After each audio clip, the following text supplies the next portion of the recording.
A poor single mom was dragged out of her own sister's wedding until a millionaire walked in and called her his bride. The phone rang sharply in the quiet of the apartment. Lila glanced at the screen, her breath catching in her chest. It was Cassandra. She hadn't heard from her younger half-sister in months. She picked up, hesitant. "Lila," Cassandra said, her voice flat and businesslike. "I'm getting married next week." Lila paused. "I heard. Congratulations." "Yeah, thanks," Cassandra replied with no sincerity. "Look, we're short on staff for the reception. I figured I'd offer you a chance to work. You need it, right?" Lila blinked. "Work? You want me to be staff at your wedding?" "Don't make it weird," Cassandra said quickly. "You're not coming as a guest, obviously. Just help out. Bussing tables, clearing plates, you know, what you're used to." Lila swallowed hard. "I see. Good. Arrive 2 hours early. Wear all black. Oh, and keep Noah at home. We don't need distractions." The call ended before Lila could respond. She sat still for a long moment, staring at her reflection in the dusty mirror above the sink. Her blonde hair was tied loosely at the back. She looked tired, older than 26. She turned to see Noah, her 2-year-old son, curled on the faded couch, holding his stuffed rabbit, asleep.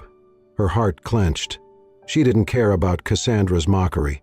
She didn't care about being made to serve at her own sister's wedding. All she cared about was one small hope, that Noah might, for a brief moment, glimpse the kind of family gathering he deserved to know existed. A week later, Lila showed up early at the venue, as instructed. The hall was extravagant, dressed in ivory drapes, golden candlelight, and soft classical music echoing from a grand piano. She wore a plain black blouse and slacks, her hair pulled tightly into a bun. The event coordinator barely looked at her when handing her a name tag and pointing her toward the service station. The staff buzzed around her, setting up trays and champagne flutes.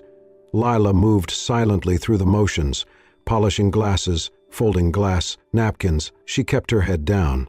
Cassandra walked by once, her makeup flawless, her laughter ringing out like champagne glass chimes. She didn't glance at Lila.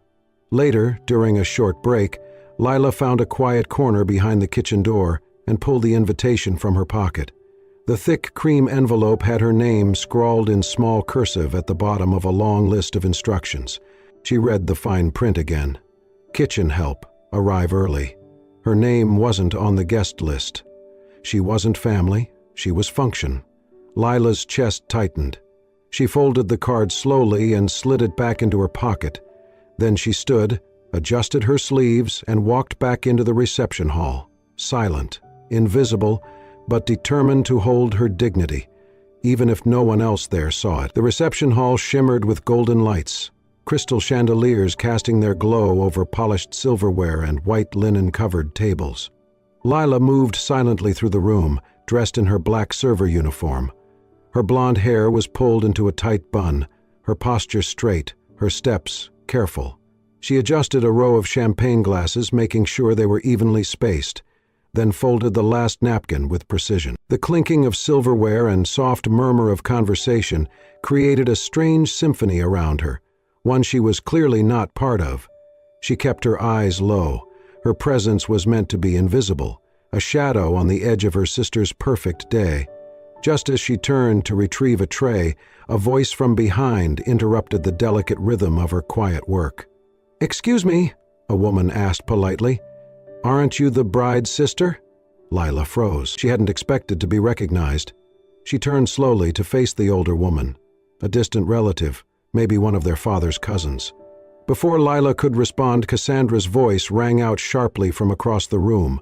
"She was," Cassandra said, approaching with a flute of champagne in hand and a perfect smile that didn't reach her eyes. "She used to be. Now she's just staff." A few guests nearby turned their heads. The room didn't fall silent, but the tension spread quickly, like a spilled drink across white linen. Lila kept her mouth shut, her face neutral, even as her cheeks burned. "Oh," the guest murmured, clearly uncomfortable. I didn't realize." "That's all right," Cassandra said, brushing a hand through her styled hair. "She's used to being overlooked. Right, Lila?" Lila didn't respond. She turned back to her tray, but Gloria's voice cut through next, louder, firmer, echoing through the open space. "Frankly," Gloria said from her table, raising her glass slightly, "we'd all be better off if no one remembered her at all. Lila is the kind of mistake families try to forget." The air shifted. Conversations paused. Laughter faltered. Heads turned. Lila's hand trembled as she steadied the tray, her breath caught in her throat. For a brief second, she considered running. Just then a small voice cried out, "Mama! Noah!" He had slipped from the back room where one of the kitchen staff had agreed to watch him for a few hours. His chubby legs carried him across the dance floor as fast as he could manage, his little shoes squeaking on the polished marble. He wrapped his arms around her leg, looking up at her with a bright, innocent smile. Lila crouched down, scooped him into her arms, and pressed her cheek to his head. The room burst into soft laughter. "But it wasn't kind. Oh, how precious," a woman said mockingly. "Staff and entertainment. She even brought the kid to work," another added. Gloria stood and placed her champagne flute down with a deliberate clink. "Can someone please remove that child before he ruins the decor? This is a wedding, not a daycare center." The murmurs grew louder, a chorus of judgment layered with mockery. Lila held Noah tighter. "Some people don't know their place," Cassandra said loudly, tossing her hair over her shoulder. Lila rose to her feet slowly, still holding her son. Her eyes scanned the crowd, so many familiar faces now twisted by condescension and laughter. For 1 second she met her father's gaze. He looked away. She turned toward the kitchen, determined to leave with what dignity she had left. But behind her, the whispers continued, sharp and cruel. She should be ashamed. No wonder they don't speak of her. Did you hear she doesn't even know who the father is? The laughter followed her as she walked, each step heavier than the last, but Lila didn't cry. She didn't flinch. She simply held her son close and walked through the noise, silent but unbroken. Lila moved through the bustling kitchen with the grace of someone used to going unnoticed. In her hand was a paper napkin, folded around a small piece of wedding cake she had quietly picked from a half-eaten plate. It was just a corner, a bit of frosting, but enough for Noah to feel included, enough to make him smile. She pushed open the heavy staff lounge door and stepped inside. The space was dim and quiet, a sharp contrast to the grandeur outside. Noah was curled up on the small bench in the corner, hugging his stuffed rabbit. His eyes lit up when he saw her. "Hey, sweetheart," Lila whispered, kneeling down. "Look what Mama brought you." She unfolded the napkin carefully and placed the cake in his small hands. He squealed softly with excitement and dug in, frosting smearing on his fingers. Lila watched him with a tender smile, her heart aching with the beauty and sadness of the moment. Just then the door creaked open behind her. A man in a navy blue suit stepped inside. He was middle-aged, clearly a guest, though not someone Lila recognized. He paused, watching the scene. "That's your boy?" he asked gently. Lila nodded, standing slowly. "Yes, sir." "He's adorable," the man said. He reached into his breast pocket and pulled out a folded bill, offering it to her with a kind expression. "Here, buy him something sweet later." Lila blinked. Then she shook her head. "Thank you, but no." The man looked surprised. "It's just a gift." "I'm sorry," she said softly, "but I'm not selling myself just because we're hungry." Her words hung in the air, dignified and quiet. The man's expression shifted to respect. He nodded and tucked the bill away, then exited without another word. Unbeknownst to either of them, a wedding photographer had been walking past the open doorway and snapped a photo of the moment. The mother, the child, the money refused. He later posted it online with the caption, "Some dignity can't be bought. Remember her." By the time the photo began to spread across social media, Lila had returned to her duties. Cassandra found out within the hour. A bridesmaid showed her the photo on her phone. Within minutes, she was seething. "She made me look heartless," Cassandra hissed. "She's hijacking my wedding with her sob story." She stormed into the lounge where Lila was wiping Noah's mouth. "You think you're a saint now?" Cassandra snapped.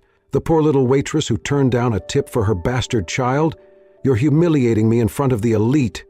Lila stood, shielding Noah instinctively. "I didn't ask for attention. I was just feeding my son. "Well, you've fed enough," Cassandra growled. "Get out, you've done enough damage." Before Lila could answer, Noah ran toward her and tripped over a rug near the doorway. In an instant he collided with a passing waiter, knocking over a full tray of water. A cascade of clear liquid splashed across Cassandra's white designer gown. There was a collective gasp from the hallway.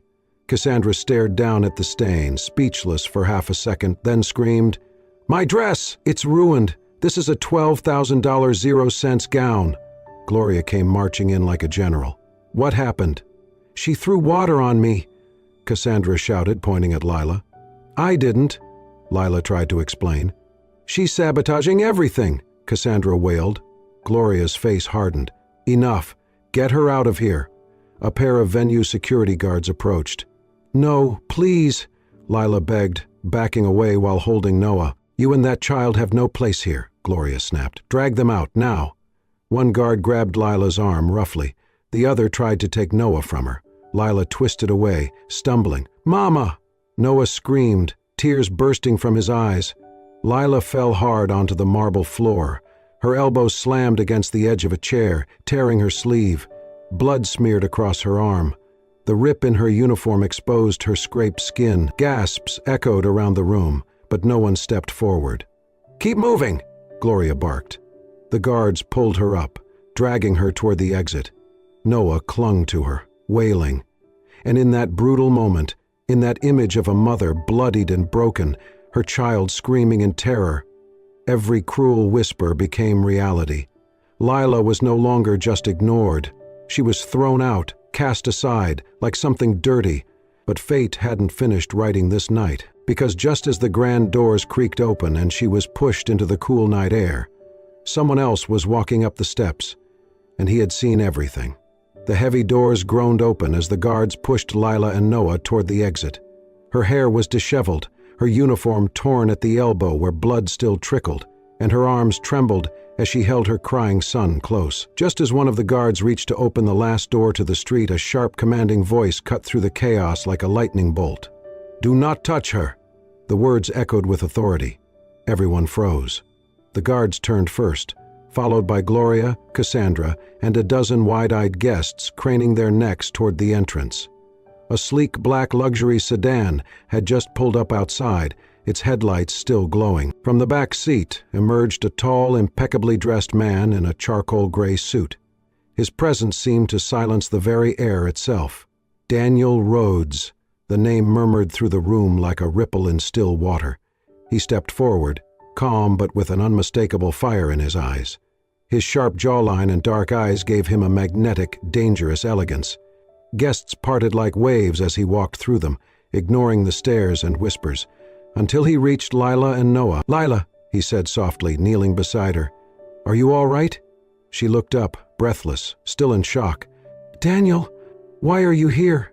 "I came as soon as I saw the post. I should have been here earlier." He took off his pocket square and gently wrapped it around her bleeding elbow. Then, without hesitation, he lifted Noah into his arms and turned toward the crowd. Noah clung to him like he had always known this man. Daniel looked at the guards. "Let her go, now." The guards hesitated. Gloria stepped forward, indignant. "Excuse me, who exactly do you think you are? This is a private event." He stood tall, his voice cool but full of steel. "Daniel Rhodes, founder of Rhodes Capital. The man who funded this venue, the floral company, the caterers, the wine selection, and the honeymoon suite. Every contract tied to this wedding bears my signature." The silence that followed was thunderous. Gloria blinked. I didn't know you were attending. I was supposed to arrive earlier, but my flight was delayed. And yet somehow I arrived just in time to witness you throw the mother of my future child out like garbage." Cassandra gasped. "Future child?" Daniel's jaw tightened. "Yes. Lila is the woman I love, and if anyone here has the audacity to insult her again, I will personally ensure every vendor pulls out of this wedding. Effective immediately." The room erupted with shocked gasps. "You wouldn't dare," Gloria whispered, her face drained of color. Daniel turned to her, dead serious. "Try me." He then turned to the stunned guests, his voice now louder, steadier. "Let me be very clear. Lila is not just some waitress. She is a survivor, a mother, a woman who's worked harder than any of you could imagine to give her son a life of dignity. She didn't crash this wedding. She was invited to work by a sister who treated her like filth, and yet she still came because she wanted her son to believe in family, even if no one here treated her like one. Lila's lips parted, tears rising in her eyes, not from humiliation, but from something she hadn't felt in years: protection. Daniel faced Cassandra next. And you let your own sister serve drinks at your wedding, then turned on her in front of your guests. That's not just cruel, that's disgraceful. Cassandra stammered, her voice brittle. You don't understand. No, he interrupted, you will, because this ends now. He turned back to Lila and held out his hand. Come with me. Lila stared at him, stunned. She stood slowly, her hand still trembling. Daniel handed Noah back to her gently, and together they turned to leave. As they passed Gloria, she hissed under her breath, You're ruining everything. Daniel glanced at her, eyes cold. No, I'm saving the only part of this night that ever mattered. And with that, they stepped outside into the fresh air, leaving behind the glittering ballroom full of stunned silence and the ruins of Cassandra's perfect wedding. Daniel led Lila and Noah into the quiet of the courtyard, away from the murmurs that still buzzed behind the ballroom doors. The sky had darkened, the first stars glinting faintly overhead, but the courtyard lights bathed them in a warm, golden hue. Daniel offered Lila a seat on the stone bench, and she sat down slowly, Noah resting against her chest, thumb in his mouth. She looked up at Daniel, still dazed. Why did you come? Why did you say all of that? He knelt before her, his voice low and steady. Because it is the truth, and because I owe you more than you'll ever know. She shook her head. You don't owe me anything. He smiled faintly. Yes, I do. You just don't remember. Lila frowned in confusion. Daniel looked toward the ground for a moment, as if gathering courage, then met her eyes again. A year ago I walked into this very restaurant. Not as Daniel Rhodes, not as a millionaire. I came dressed in a chef's coat and hat, part of an internal audit. I was testing staff integrity, empathy, humanity. Most people ignored me. Some were rude, a few were polite. But only one person saw me, really saw me. Lila's lips parted slightly. You, he continued, you saw a tired man on a late shift. You brought me water without asking. And when you saw me struggling with my tray, you split your lunch with me. A simple sandwich, half a muffin. You didn't know who I was. You didn't even ask. I don't remember, she whispered. He smiled gently. That's exactly why it mattered. Lila sat still, tears pooling quietly in her eyes. Daniel looked around, then rose to his feet and turned back toward the ballroom, voice raised so the crowd just beyond the threshold could hear him. You all see me as a man of success, power, money, but none of that gave me peace. For years, I was surrounded by luxury, but hollow inside. It was a tired woman in a stained apron, feeding someone she thought was a struggling kitchen worker, who reminded me what it means to care. She gave me something no deal, no merger, no empire ever could. He looked back at Lila. She gave me trust. She gave me hope. Inside, the tension shifted. Gloria, standing rigid near the doors, opened her mouth to object, but her voice trembled. Cassandra, red-faced, stepped forward. What is this? Some dramatic performance? She was nothing before this night. You think she's going to become some kind of what? A millionaire's wife? Seriously? Her laugh was sharp and bitter. She doesn't belong in our world. Daniel turned slowly, his voice calm but unyielding. And that's exactly why she deserves it. She doesn't care about status. She never once tried to climb. She helped without expecting anything. She's already richer in the things that matter than most people in that room. Cassandra scoffed. You're throwing away everything. For her. Daniel stepped forward. I'm choosing the one person who made me feel human again. If that's throwing something away, then good riddance. The murmurs inside the hall began to shift. No longer whispers of judgment, but of admiration. One by one, a few guests stood. Then more. A slow ripple of applause began to build, until the whole room was clapping. Leela looked through the open doors in disbelief. People, elegant, polished people, were clapping for her. Suddenly, the manager of the restaurant emerged from the crowd, moving quickly toward them. A man in his 60s, with salt and pepper hair and a stiff bow tie, stopped before Lila, eyes full of shame. "Ms. Lila," he said solemnly, bowing slightly, "please accept my sincerest apologies.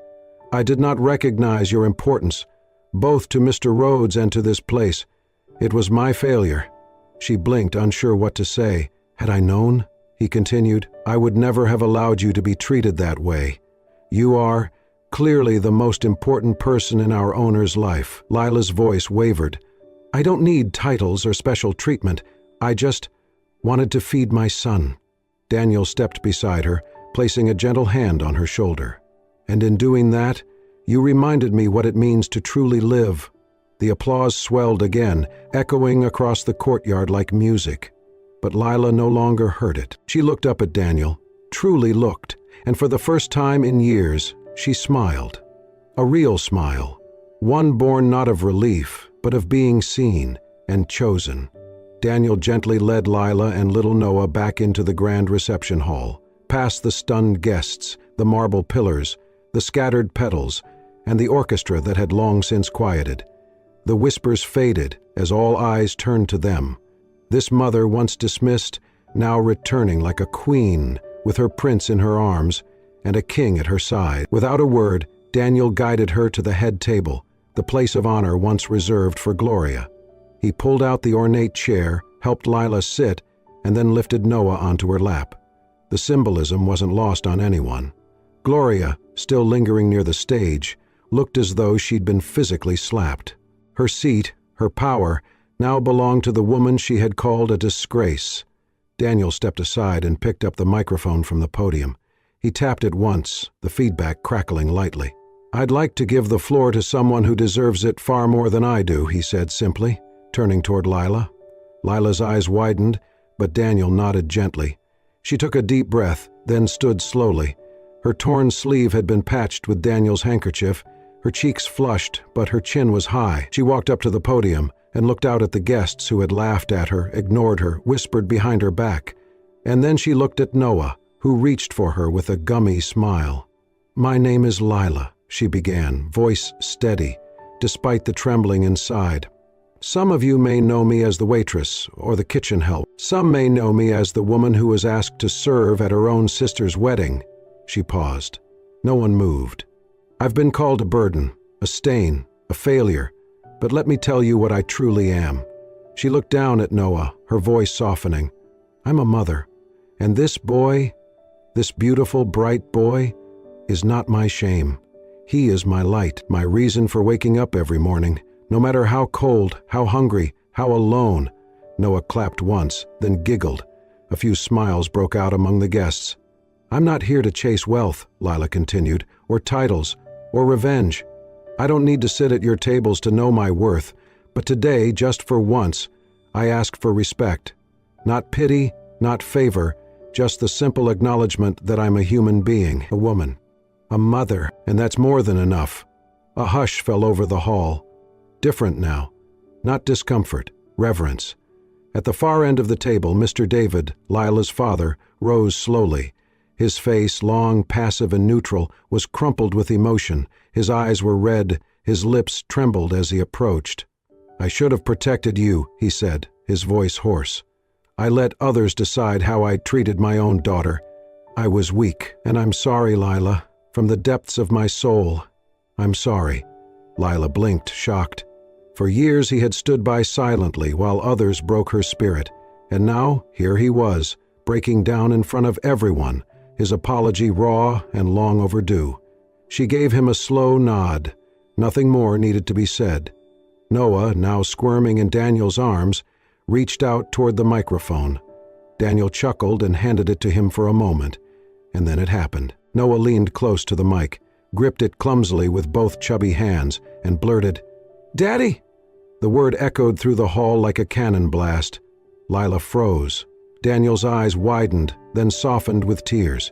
A gasp rose from the crowd, some shocked, others deeply moved.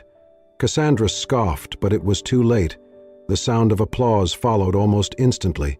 Noah wiggled happily, arms outstretched toward Daniel, completely unaware of the storm he had just quieted. With a single word, Daniel stepped forward, took Noah into his arms, and kissed the boy's forehead.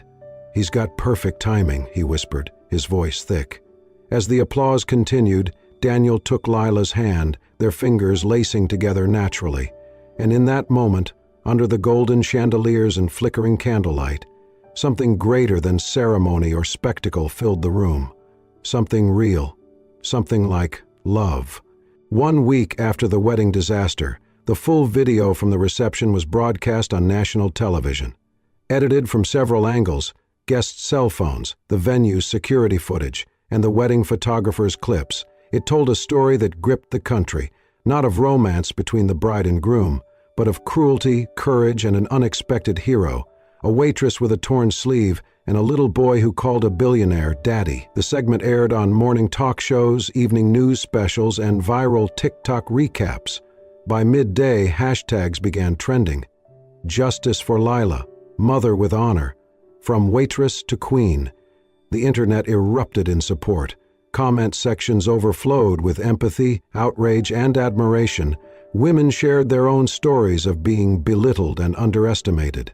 Men praised Daniel's fierce defense and humility. Mothers everywhere saw themselves in Lila's tearful speech and unwavering love.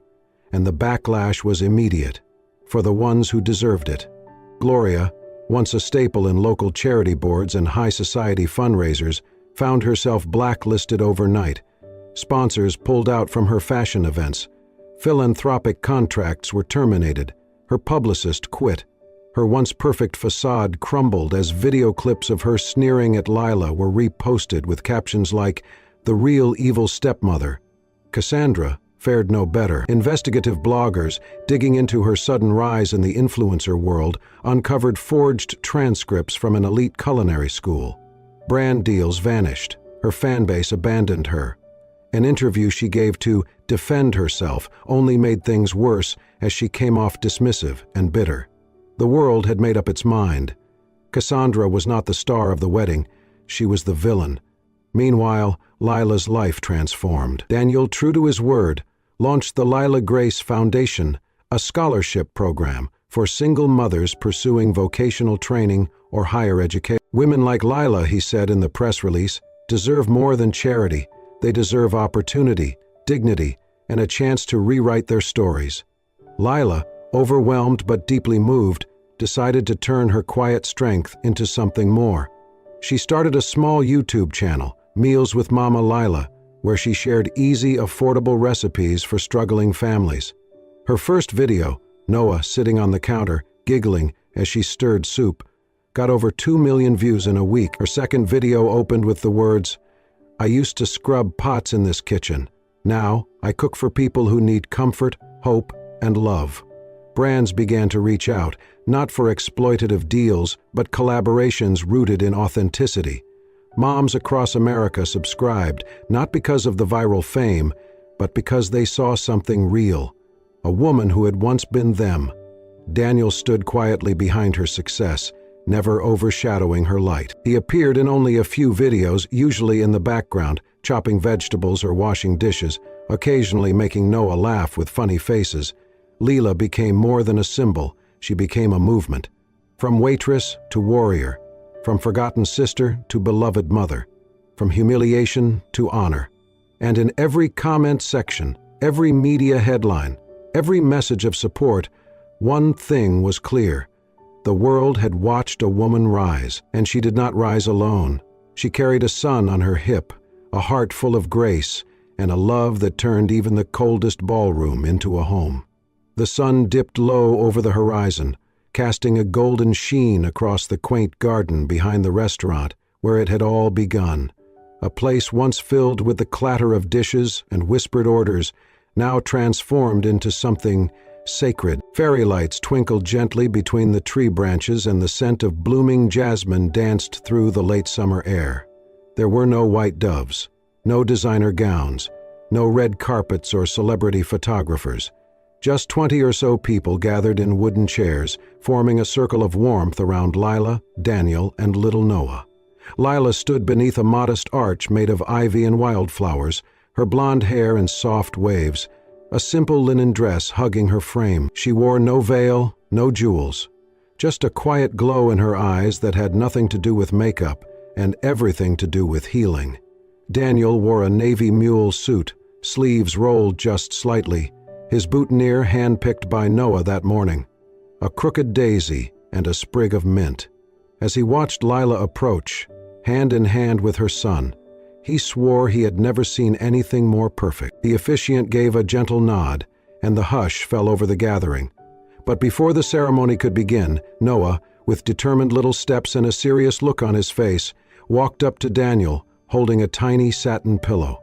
On it, tied with ribbon, were two simple silver bands. The guests chuckled softly, some wiping away tears already. Daniel bent down on one knee, not because tradition asked it, but because his heart did. He looked up at Lila, took her hand and whispered, "I know you never needed saving. I know you were strong long before I ever showed up. But I also know that since the moment I saw you again, you've been the heartbeat I didn't know I was missing." Lila's lips trembled, her free hand over her chest. "You don't need a fancy title. You've never asked for anything, but if you'll have me, I'd be honored to call you my wife. Not because I can offer you riches, but because you've already given me more than I thought I'd ever deserve." A soft wind rustled through the leaves, and Noah giggled as he sat cross-legged in the grass watching. Lila wiped a tear from her cheek and dropped to her knees with him. So she and Daniel were eye to eye. "You gave us a place," she said. But more than that, you gave my son someone to look up to, and me, someone to lean on. Not because I'm weak, but because even strong women need soft places to fall." She leaned in and kissed him, gentle, grateful, whole. The officiant smiled and stepped forward.